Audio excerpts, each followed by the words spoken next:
I don't know about you, but when I heard that The Acolyte was going to be the gayest Star Wars to date, I was so excited. It's the only thing I've ever wanted in my Star Wars. I've always viewed it and said, God, I really like this, but I just wish it could be gayer. But I was left disappointed that The Acolyte wasn't as gay as I wanted it to be. But I got good news, because apparently Agatha, the new Disney Marvel show, is the gayest Disney Marvel show that Disney have ever done. And that's all I've ever wanted in my Disney Marvel, is to go, yeah, I love these characters, but you know what? I just wish they were more gay.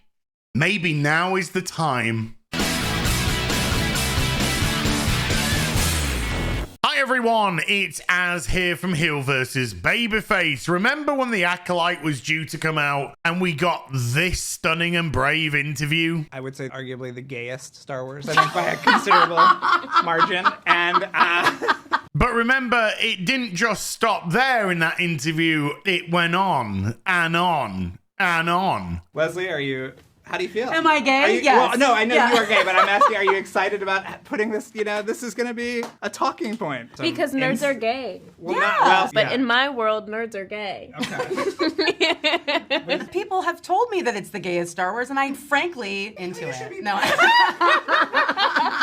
I think that Star Wars is so gay already. Okay. We'd be like, look how gay this is, and then send each other a reference photo. And are you telling me, with a straight face, that C-3PO is straight? I think it's canon that R2-D2 is a lesbian. Now, that might look like I've put together a compilation of the worst possible things that you could say in an interview. However, all that footage actually came from the Raps X account because they were proud to put it up there as a selling point for the show. How did it work out for them? Oh no! Oh, woe is me, for I am undone! Simply put, it doesn't matter where you want to lay the blame with the show, nobody watched it. As somebody who endured every episode of this show, the viewing trends come as absolutely no surprise. Discount the terrible marketing surrounding it as the gayest Star Wars ever. It was poorly written, poorly acted, poorly edited, directed, the sets looked cheap and tacky, and this was $180 million worth of budget. So it becomes very apparent why they do interviews talking about things like sexual orientation as opposed to the actual content of the TV show or movie that they're promoting. Because they know that it's gonna be shit and likely antithetical to what the franchise actually stands for, and therefore they need to provide themselves with some level of protection against criticism. Because if you just talk about the show and people criticize the show, that's fair game. However, if you talk about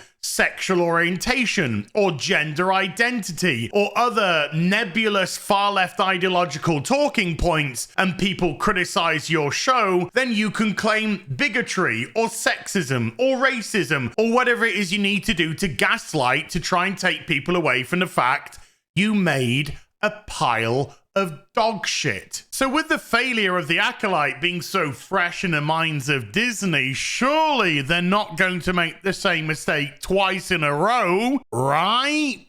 That Agatha is the gayest project Marvel has ever done. Agree? I would agree with that, yeah. To quote the great work of Carl C.J. Johnson, "Aw shit. Here we go again." I think witches are queer inherently just because we are outcast and set aside for many reasons.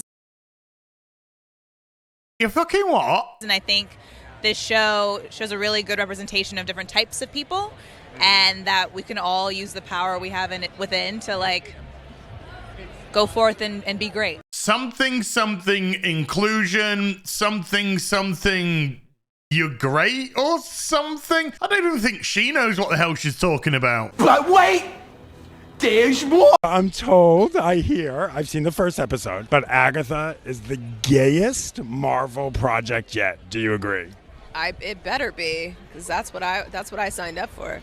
I think it is. Now, I'm going to have to agree with Paul. Leave the $1 billion corporation alone, Tassie from Forbes, on his next point. Let's just unleash Aubrey Plaza to solo the inevitable horde of anti-woke YouTubers that are about to show up. Paul, your terms are very, very acceptable indeed. In fact, she should turn up dressed as a schoolmistress with horn-rimmed glasses and a cane and 6-inch high heels and baby lotion. And punish me and tell me what a bad boy, what a bad YouTuber boy, you've been a bad. Sorry, I don't know what came over me, but I do know what would come over all.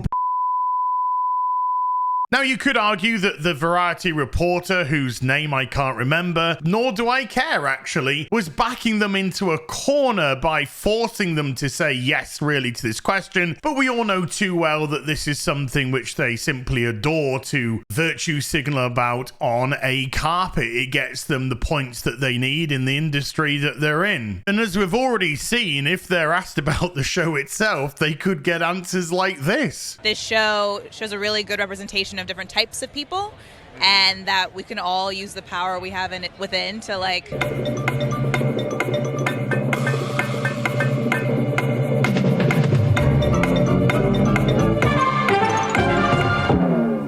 go forth and be great. What a wonderful message. What a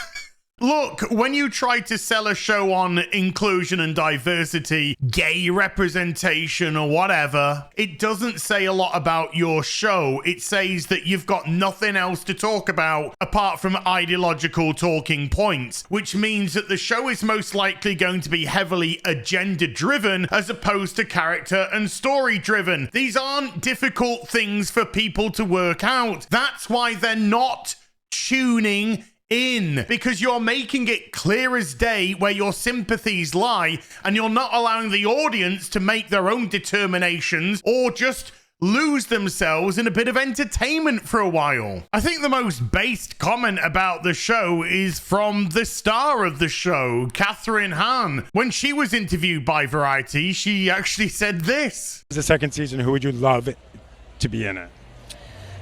Well, there definitely will not be, but...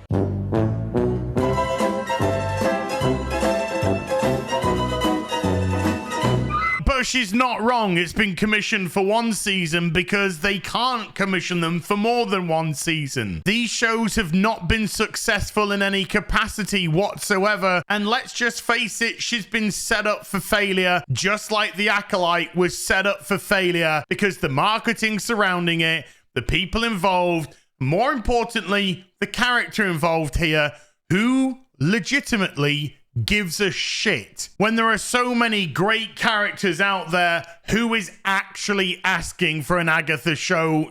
Zero. Zilch. Nada. Nobody. This is burning money again. And it's got nothing to do with being gay or inclusion or any of that nonsense. It's about a character that nobody gives a toss about getting a TV show on a streaming service that nobody's watching. Nobody cares. But Disney will continue to make these shows, and Disney will continue to do this type of marketing, and Disney will continue, through the help of the mainstream media, to blame everybody else but themselves. But ultimately, the only person that Disney has to blame is Disney themselves. It's self-inflicted. Couldn't happen to a nicer company. I'll see you in the next video. You take care. Bye for now.